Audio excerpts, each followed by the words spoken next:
Okay, guys, welcome back. Trying a new program this time, so let me know if it looks better, sounds worse, whatever that feedback might be.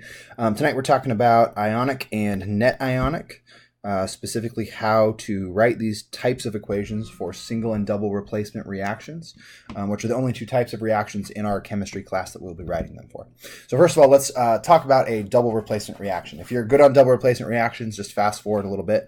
But let's consider a reaction between solutions of, we'll say, sodium carbonate, so Na2CO3. And because I said it's a solution, we would assume that it is aqueous. No, not assume. That's the definition of aqueous, is a solution in water. And let's react that with, let's say, lead nitrate. And we'll do lead, like the +4 ion of lead. So I would need 4 nitrates there. And that is also aqueous. So in a double replacement reaction, quick review, the sodium is going to end up with the nitrate and the lead is going to end up with the carbonate.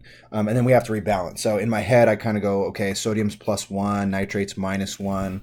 So I'm going to need NaNO3. That's going to be one of my compounds in my new, in my product side, plus, and I go, okay, I can see because of this 4 here, that the lead is going to be a +4, and I know carbonate's -2, so I'm going to need 1 lead and then 2 carbonates for that lead. To balance it, because I have 2 carbonates on the right, I'll need to throw a 2 here. Sorry, it's a little bit of a mess here. I have 4 nitrates on the left, so I'll need a 4 here. You'll note that also balances the sodiums. And then lastly, the nitrates and the carbonates are good. So that's it. So let's go over the rules. To do our ionic equation for this, we're going to take anything that is aqueous. Now, we got to back up a second. If I tried to do this right now, I would be unsuccessful, because as you can see, I am missing my states of matter on this side. Hopefully you know how we'd get those. It's the solubility table. So I'm going to actually flip over here. We've got sodium nitrate and lead carbonate. So my 2 compounds, I've got sodium nitrate on the right side and the lead carbonate. So if you've been having a hard time with solubility tables, let's walk through this. First of all, I look up nitrate. Nitrate's here. Nitrate with anything is soluble. That tells me it's going to be aqueous on my product side. Carbonate, we could probably assume, but carbonate's right here, and it's combined with lead. So I look here, it is not an alkali metal or ammonium. So lead is any other cation. So carbonate with anything other than an alkali metal is not soluble. So that would tell me that the lead carbonate is going to be my precipitate. So I go back over here, and I'm going to put my states of matter. There's aqueous on the NO3 and solid on the lead carbonate. So for my ionic equation, I'm going to break apart anything that is aqueous. So I'm just going to put a little star to remind myself. That's this compound, that's this compound, and this compound. So I'm going to do something to those 3 compounds. The one on the right, I'm not going to touch it. When I say don't touch it, I mean don't break it up. We're going to break apart any aqueous substances into aqueous ions. As a reminder, ions means it has a charge. So anything we break apart must have a charge, otherwise it's not an ion. But we're actually showing how the ionic compound dissociates. So this is connected to dissociation equations. We might review that a little bit later.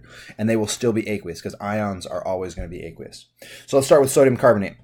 Sodium, we got Na. Don't worry at all about the 2. The 2 here just indicates that there are 2 sodium ions in sodium carbonate. But right now I'm just trying to identify the ions. A lot of people tend to take that 2 down, but there's no such ion with Na2. It's just an Na plus ion because sodium has a +1 charge. And that's going to be aqueous. Plus the carbonate, CO3, which we know is a -2 charge, also aqueous.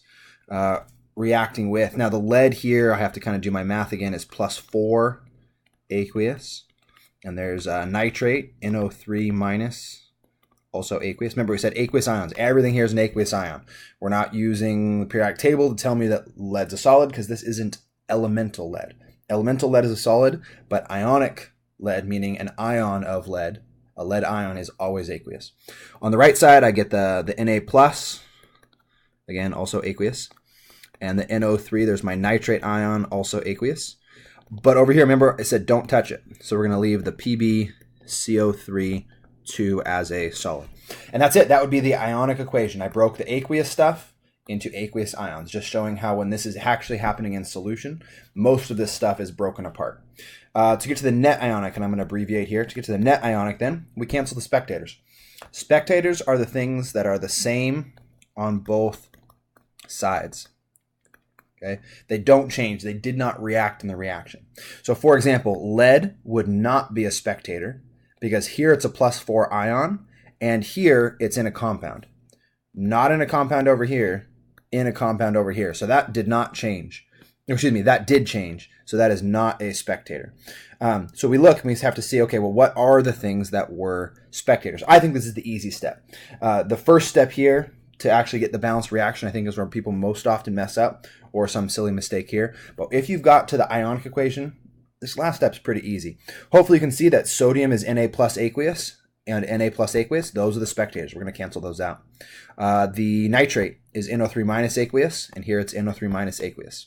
Now, I forgot to mention this before, but with the ionic equation, I've gotten a lot of questions about, these coefficients here, the 2 and the 4. Do we have to carry those down? You can, absolutely. All I require you, though, for our class is that you balance it. So if you look over here, see how there's 2 carbonates? The only thing you would need to do is put a 2 there for the 2 carbonates. So the net ionic would just be what's left, 2CO3 minus 2, and that's aqueous, reacting with Pb plus 4, aqueous. So 2 carbonate ions come together with a lead ion to make PbCO3 2, and that is a solid. And that's it. We broke the aqueous stuff into aqueous ions, and then we canceled the spectators. And what was left was a certain combination of ions making a precipitate. And that's usually the pattern that we will have here. So let's take a look at another one. So I'm gonna clear this, and I'll give you another practice. So on this one, I'm gonna suggest that when I write it down, you pause the video, try to finish it, and I'm mostly gonna go through it pretty quickly to see how we did. So let's try. I'm having a hard time coming up with ones off the top of my head. So let's do lithium phosphate. Again, the problem would probably just tell you lithium phosphate. So hopefully you know that lithium phosphate would be Li3PO4. And we'll do iron nitrate. Okay. Oh, 3. Sorry, that's a little bit off. FeNO33. So go ahead and pause the video or something and see if you can first get the balanced equation for this. And then unpause when you're done, or skip ahead to where I have the finished solution.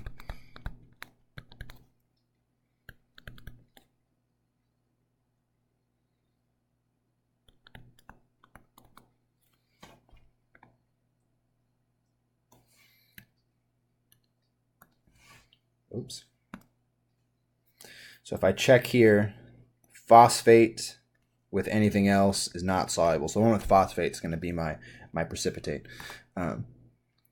That's how I know this is my solid, and this is going to be aqueous. To balance, and see I got 3 nitrates on the reactant side, so I'm going to put a 3 there, and that actually balances the lithium, so we're good. That's it. So that's our balanced equation. To get to the ionic, I'm going to break it up. Again, I hope you are trying this first before you are watching. Lithium's a +1. Remember, aqueous ions. Phosphate stays together as a unit. Aqueous ions. The iron here is +3. So I get Fe, that is aqueous. And a nitrate ion, NO3 minus, aqueous. Reacting to make, we got lithium plus, aqueous. Nitrate, aqueous. And remember, this is a solid. Do not touch the solid. Don't break it apart. FePO4, solid. Check for balancing. Because there's only 1 iron and 1 phosphate here, it is actually already balanced. So I'm not going to have to add any coefficients. Like I said, you could put some 3s. I don't want to get us confused, but you could technically put a 3 there because there's 3 lithiums. You could technically put a 3 there, a 3 there, and a 3 there. And that would not be wrong. But I'm not going to require that you carry down those coefficients. It is an option. Just make sure you don't get yourself confused. For the net ionic then, we look and we see what are the spectators. Lithium plus is the same on both sides. Nitrate is the same on both sides. So our net ionic would PO4 minus 3, aqueous, combines with Fe plus 3, aqueous, to make FePO4 solid. And that's it. There we go. That is net ionic with double replacement reactions. Now, just kind of as a quick side note, you can also do these with single replacement reactions. So I'm just going to run through one. We haven't emphasized this a whole lot this unit, but just want to mention it, just kind of show you that it's not always the exact same thing every time.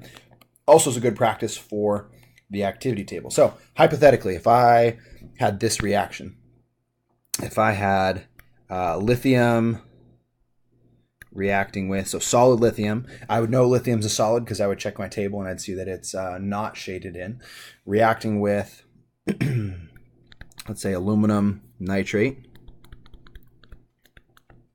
And in a single replacement reaction, the compound is always a solution. So it would say lithium is added to a solution of aluminum nitrate. So first we check. Lithium's here, aluminum's here. Lithium is more active. That tells us the reaction happens. So we get lithium nitrate, +1, -1. The product compound in a single replacement is also always aqueous because lithium just literally replaces the aluminum in the dissolved compound. And we end up with aluminum, which if we check your not solubility table, your periodic table is a solid. To balance it, we got 3 there and a 3 there. Okay. Now, if we want to do a net ionic equation, which ones would we break apart? Well, aqueous ones we break into ions. So it would actually look like this. We'd have lithium solid plus aluminum +3 aqueous plus nitrate NO3 minus aqueous reacting to make lithium plus aqueous and NO3 minus aqueous and aluminum solid. Balanced, so we cancel the spectators. Now, I don't want to confuse anyone with this. We haven't done a lot of these in class. I think there was one on the homework. But the only spectator here is the nitrate. The lithium here is lithium solid. It's neutral. The lithium here is not. So that actually does not cancel. So what's our net ionic? Well, it's just lithium solid plus Al +3 aqueous reacting to make a lithium plus aqueous and solid aluminum. Okay. Later on this year, we'll talk about how to balance charge, and there's a little bit more that we would need to do this to make sure this is balanced. But anyways, that's it. That's ionic, net ionic. Hope that helps. There's more practice on my website. There's a whole worksheet of, I think there's 4 or 5 problems like this. So if you want a little bit of extra practice, you can go there and check it out. Email me if you have any questions. Good luck, guys.